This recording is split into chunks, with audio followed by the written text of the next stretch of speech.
எல்லாருக்கும் வணக்கம்.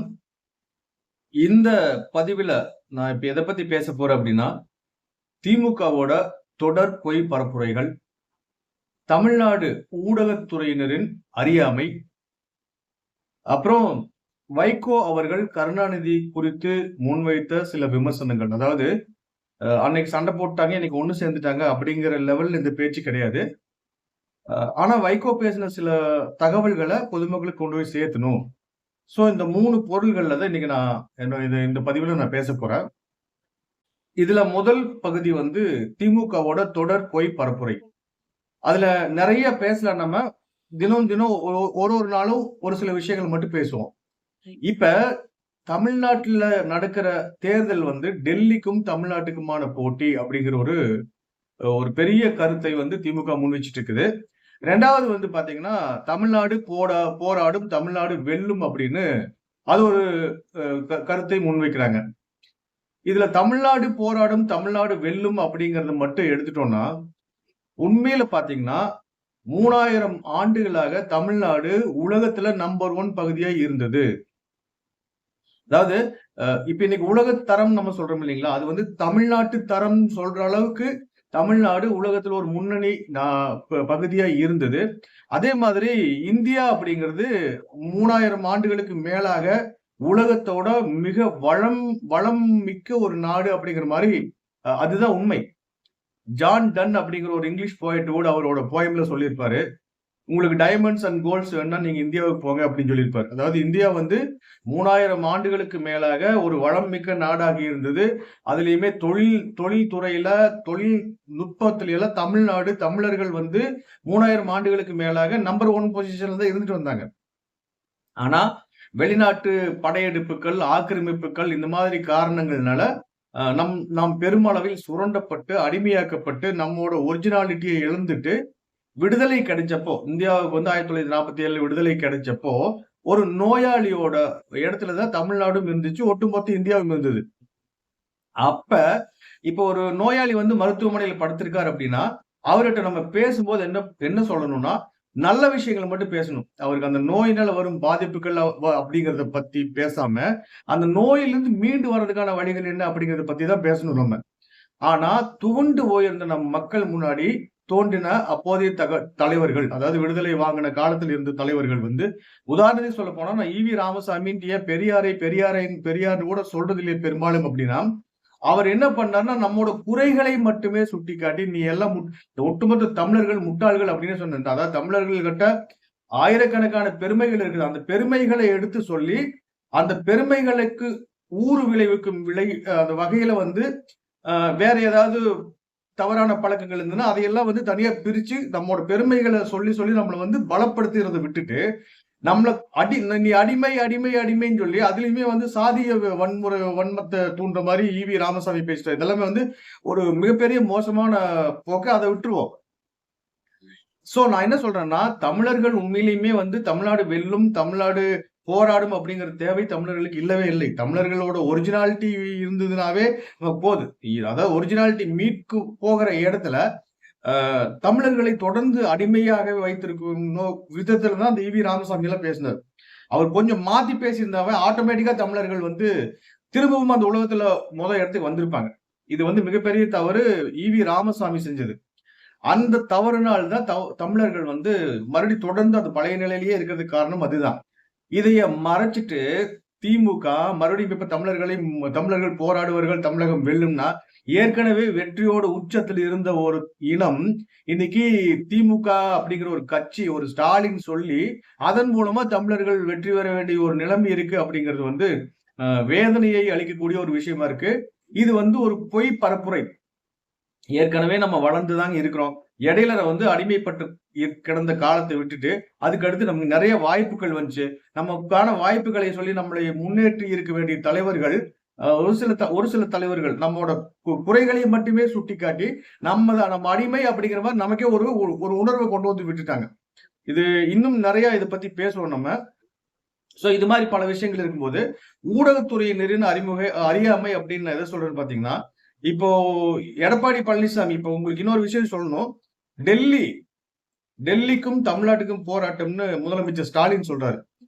உண்மை என்னன்னு பாத்தீங்கன்னா, காங்கிரஸ் கட்சி மற்ற கட்சிகள் ஆண்ட 50, 60 ஆண்டுகள்ல இந்தியாவோட வேகம் பாத்தீங்கன்னா, ஒரு மண்புழு வேகத்துல, ஒரு நத்தை வேகத்துல இருந்தது. அமெரிக்காவுல ஒரு பொருள் இன்னைக்கு இன்ட்ரோடியூஸ் பண்றாங்கன்னா, அடுத்த 6 மாசம் போயோ, 1 வருஷம் போயோ தான் இந்தியாவுக்கு வரும். பல நிலைகள்ல வந்து அமெரிக்கா, பிரிட்டன்ல யூஸ் பண்ணி தூக்கி வீசப்பட்ட பொருட்களை நம்ம பெருமையா வாங்கி பயன்படுத்திட்டு இருந்தோம். சில பொருட்கள் வந்து அமெரிக்காவில் இன்ட்ரோடியூஸ் ஆகி இந்தியாவுக்கு வராமே போச்சு. நம்ம அது உண்மையான ஒரு பொருளை பார்க்கவே இல்லைங்கிற மாதிரிலாம் போச்சு. பட் இன்னைக்கு பிரதமராக மோடி பதவியேற்ற பின்னாடி அந்த நிலை முற்றிலும் மாற்றப்பட்டு உலகத்துல இந்தியாவுக்கு ஒரு முதன்மையான இடம் இருக்கு அப்படிங்கிறத மோடி உறுதிப்படுத்தியிருக்காரு. நான் முதலியே இன்னொரு பல நேரங்கள்ல சொல்லியிருக்கேன். அமெரிக்க அதிபராக நிக்சன் இருந்த போது அவர்கிட்ட அப்பாயின்மெண்ட் கேட்கறதுக்கு அப்போதைய பிரதமர், இந்திய பிரதமர் இந்திரா காந்தி போராடி வாங்கிட்டு போய் அங்க போய் 90 நிமிஷம் உட்கார வச்சிட்டாரு. உடனே எல்லாம் கூட்டு பார்க்கல, 1.5 மணி நேரம் உட்கார வச்சுதான் கூட்டு பார்த்தாரு. பட் இன்னைக்கு பிரதமர் மோடி வந்த பின்னாடி அமெரிக்க அதிபர் வந்து பிரதமர் கிட்ட அப்பாயின்மெண்ட் கேட்கற நிலைமைக்கு மாத்திருக்காரு இந்தியாவை. இதெல்லாம் வந்து பாஜக வந்து இந்த மாதிரி விஷயங்கள் எல்லாம் பல விஷயங்கள் முன்னெடுத்து பேசணும். அது ஒரு பக்கம் இருக்கட்டும். பிரதமரோட கனவு இந்தியா அது திட்டத்துக்கு, அதாவது பிரதமரோட கனவு திட்டங்கள் மூலமா நமக்கு என்னெல்லாம் நன்மைகள் வருதுங்கிறத நம்ம தொடர்ந்து பார்ப்போம். இதுல இன்னொரு விஷயம் பாத்தீங்கன்னா, இந்த ஊடகத்தினர் வந்து யூடியூப்ல எல்லாம் பேசுறாங்க. இன்னைக்கு டிவியே வந்து, அதாவது ஒரு நியூஸ் சேனலு டிவியில பாக்குறத விட யூடியூப்ல பாக்குறவங்க அதிகமாயிட்டாங்க. இந்த யூடியூப் வளர்றதுக்கு காரணமே பிரதமர் மோடியோட டிஜிட்டல் இந்தியா ஸ்கீம் தான் அப்படிங்கறத நம்ம புரிய வைக்கணும், எல்லாருக்குமே புரிய வைக்கணும். இன்னைக்கு ஊடகத்தினர் வந்து பிரதமர் மோடியை திட்டுறது கூட அவரோட உதவினாலதான், அவரோட உதவினால கிடைச்ச டிஜிட்டல் இந்தியா ஸ்கீம் வச்சுதான் அவர் திட்டிட்டு இருக்காங்க அப்படிங்கிற விஷயத்தை நம்ம எல்லா வெகுஜனத்துக்கு கொண்டு போய் சேர்த்த வேண்டிய பொறுப்பு பாஜகவினருக்கும், உண்மையாலுமே இந்தியா முன்னேறணும் இருக்கிற எல்லாருக்கும் ஒரு மிகப்பெரிய பொறுப்பா இருக்கு. சோ பாஜக தமிழ்நாட்டுக்கு என்னெல்லாம் நன்மைகள் பண்ணிருக்கு, திமுகனால என்னெல்லாம் கெடுதல்கள் வந்திருக்கு அப்படிங்கறதையெல்லாம் நம்ம தொடர்ந்து பேசுவோம். இன்னொரு விஷயம், நம்ம ஊடகத்தினரை பத்தி பேசும்போது இப்ப பிரச்சாரம் தமிழ்நாட்டுல பரப்புரை வந்து தனிப்பட்ட தாக்குதல்களா போயிட்டு இருக்கு அப்படிங்கிற மாதிரி இன்னைக்கு எல்லா ஊடகங்களும் ஒரு விமர்சனத்தை முன்வைக்கிறாங்க. இதுக்கு காரணம் என்னன்னா, எடப்பாடி பழனிசாமி அவர்கள் பிரச்சாரம் பண்ணும்போது உதயநிதி பத்தி, ஸ்டாலினை பத்தி சில தனிப்பட்ட மாதிரி பேசிட்டாரு, கனிமொழி பத்தி எல்லாம் அப்படிங்கறத முன் வச்சு பண்ணிட்டு இருக்காங்க. ஆக்சுவலா வந்து திமுக காலங்காலமா அந்த பிரச்சாரத்தை வச்சுட்டு இருக்காங்க. காலங்காலமா திமுகவோட வேலையே ஆபாசமா பேசுறது, அடுத்தோட காமராஜர் எல்லாம் தனிப்பட்ட முறையில எத்தனை முறை கருணாநிதி தாக்கி இருப்பாரு. அது எல்லாம் விடுங்க. இப்ப ரீசெண்டா எலெக்ஷன் 2024 எலெக்ஷன்ல கூட நாடாளுமன்ற தேர்தல்ல உதயநிதி ஸ்டாலின் வந்து எடப்பாடி பழனிசாமி அவர்களை தனிப்பட்ட எவ்வளவு முறை தனிப்பட்ட தாக்குதல்களை நடத்தினார். ஆசா பேசும்போது என்னெல்லாம் பண்ணினாரு. இந்த மாதிரி விஷயங்களை தட்டி கேட்டு இருக்க வேண்டிய பொறுப்பு ஊடகங்களுக்கு இருக்குது. ஊடகங்கள் அதை பண்ணாம விட்டுட்டாங்க.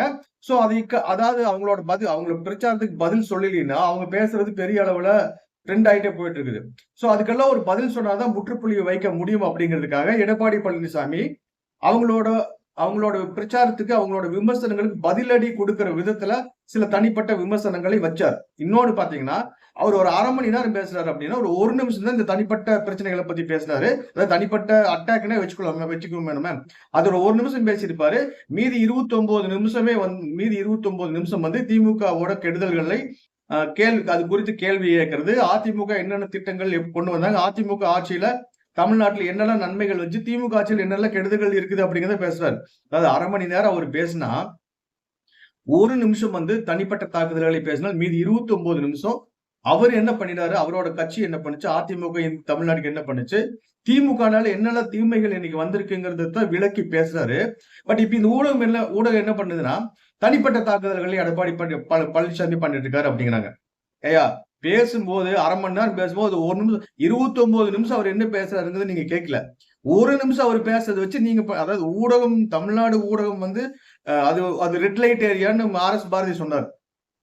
நம்ம அந்த அளவுக்கு அதாவது ஊடகத்தினரை வந்து தமிழ்நாடு ஊடகத்துறையை பத்தி, ஊடகத்துல பணியாற்றுபவர்களை பற்றி அதுலயும் தனிப்பட்ட முறையில கிடையாது.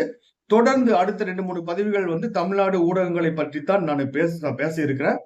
சோ இந்த ஊடகங்கள் இப்படி பண்ணிட்டு இருக்கு. இதுல வந்து கருணாநிதியை பத்தி நிறைய விஷயங்கள் பொதுமக்களுக்கு போய் சேரணும். ஏன்னு கேட்டீங்கன்னா, ஒரு ரிப்போர்ட்டர் ஒரு கேள்வி கேட்கிறாரு கருணாநிதி கிட்ட, அதுக்கு ஆரோக்கியமான பதில் அவர்கிட்ட ஒரு நாள் இருந்தது இல்ல. அப்ப என்ன பண்ணுவார்னா, ஏதோ ஒரு காமெடி பண்ணி அதை அவர் கேட்கறதுக்கு பதில் சொல்லாம மழுப்பிட்டு போயிடுவார். இதை ஒரு மிகப்பெரிய ஒரு திறமை அப்படின்னு ஊடகங்கள் கத்திட்டு இருக்குது தெரிஞ்சு 25 வருஷமா. 2010 அல்லது 11 வந்து தமிழ்நாடு முழுவதும் பரப்புரை பண்ணின வைகோ வந்து என்ன சொன்னாருன்னா, வைகோ அவரு அதாவது முதல்ல பாத்தீங்கன்னா ஒரு துண்டு போட்டிருப்பார் வைகோ. எப்பவுமே தோல்ல ஒரு துண்டு போட்டிருப்பார். ஒரு பிரபல திமுகவுக்கு சப்போர்ட் பண்ணக்கூடிய ஒரு தொலைக்காட்சியில அவர் அதே மாதிரி துண்டு போட்டு ஒருத்தர் நடந்து போயிட்டு இருக்கிற மாதிரி அவரை பத்தி கதைகள் எல்லாம் அடங்கின ஒரு தொடரைவோ அல்லது ஒரு நாள் நிகழ்ச்சியோ நடத்தினாங்க. அதுல வந்து அந்த துண்டு போயிட்டு இருக்காரு, ஒருத்தர் ரோட்ல நடந்து போயிட்டு இருக்காரு. அவர் பார்த்தா பின்னாடி இருந்து பார்க்கும்போது வைகோ மாதிரியே இருக்குது. அவர் போயிட்டு இருக்கு திடீர்னு கீழே விழுந்து இறந்துட்டார். அந்த அந்த தொலைக்காட்சி நிகழ்ச்சியில வந்த ஒரு நிகழ்வு இது. இதை சுட்டிக்காட்டிய வைகோ என்கிட்ட நேரடியா கேள்வி கேட்க திராணி இல்லாத நீ என்னை வச்சு இப்படி வந்து ஒரு படத்தை வச்சு அதுல இருந்து ஒரு சந்தோஷப்பட்டுக்கிறியா நீ எல்லாம் ஒரு ஆம்பளையா அப்படின்னு யாரை கேட்டார்னா கலாநிதி மாறன் தயாநிதி மாறனை பார்த்து கேட்டார். தயாநிதி மாறனை பார்த்து அவர் கேட்டார், இது எப்படின்னா நீ எல்லாம் ஒரு ஆம்பளையா அப்படின்னா ஆண்களுக்கும் பெண்களுக்கும் தனித்தனி இலக்கணங்கள் இருக்கு, நீ எல்லாம் ஒரு பொம்பளையா அப்படின்னா பெண்மைக்குரிய இலக்கணத்துக்குள்ள நீ இருக்கியா அப்படிங்கிற கேள்வி.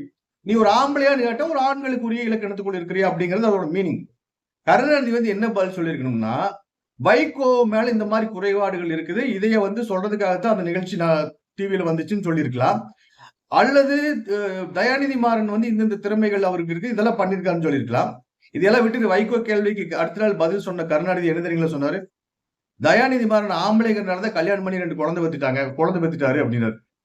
ஆம்பளையான்னு ஒருத்தர் கேட்டா அது அவனோட தகுதி திறமைய வெளியில கொண்டு வரணும்னா கல்யாணம் பண்ணி 2 குழந்தை பெத்துக்கிறது ஒரு ஆம்பளையோட தகுதியும் திறமையும். அது கருணாநிதி எப்பேற்பட்டவரா இருப்பார் பாருங்க. இது வைகோ கேட்டது, நான் கேட்ட கேள்வி கிடையாது. அதே மாதிரி 2016 வந்து எதுக்கோ ஒண்ணு கருணாநிதி ஜால்ரா அடிப்பார் அப்படிங்கிற மாதிரி ஒரு சொல்ல வேண்டிய ஒரு நேரத்துல அவர் நல்லா நாயனம் வாசிப்பார் அப்படின்ட்டு வைகோ சொல்லிட்டார். இது வந்து நான் சொல்லலைங்க, இது வைகோ சொன்னது. ஆனால் இது எப்படின்னு கேட்டீங்கன்னா கருணாநிதியோட குலத்தொழில் கூட ஒத்து போயிடுச்சு. வைகோ சொன்னதுக்கு இதுக்கு எதிராக தமிழ்நாடு முழுவதும் திமுகவினர் வைகோவை எதிர்த்து மிகப்பெரிய அளவுல போராட்டங்களை பண்ணினாங்க. ஆனா வைகோ அப்ப அது உண்மையை உணர்த்தாரு. அவர் வந்து யதார்த்தமா சொல்லிட்டாரு. அதாவது இந்த ஜாதி உணர்வோட அவர் பேசல. ஆனா வைகோ அடுத்த நாள் எவ்வளவு பெருந்தன்மையா வந்து மன்னிப்பு கேட்டார் தெரியுங்களா? ஐயா, நான் வந்து உங்களோட சாதியை நினைச்சு அதை சொல்லல, ஏமாந்து ஒரு லூஸ் டாக் விட்டுட்டேன். உங்களோட குடும்பத்தில் ஒருத்தர என்னை நினைச்சு மன்னிச்சுக்கோங்க அப்படின்னு வைகோ கேட்டார். வைகோவுக்கு இருந்த பெருந்தன்மை அப்போ அந்த மாதிரி இருந்துக்குது. அதே மாதிரி 2G விவகாரங்கள் எல்லாம் வைகோ என்ன பேசினாருங்கிறத நம்ம இப்ப பேச முடியாது. பேசினா அது பெரிய பிரச்சனையா மாறும். நெட்ல இருக்கு, யூடியூப்ல வீடியோஸ் இருக்கு, தேடி பாருங்க, நீங்களே பாருங்க. வைகோ வந்து 2G விவகாரத்தில் என்னெல்லாம் பேசியிருக்காருன்ட்டு. அதனால வந்து இந்த 3 தகவல்களோட இன்றைக்கு இந்த வீடியோ பதிவு முடிச்சுக்குவோம். தொடர்ந்து அடுத்தடுத்த பதிவுகளில் சந்திப்போம். நன்றி, வணக்கம்.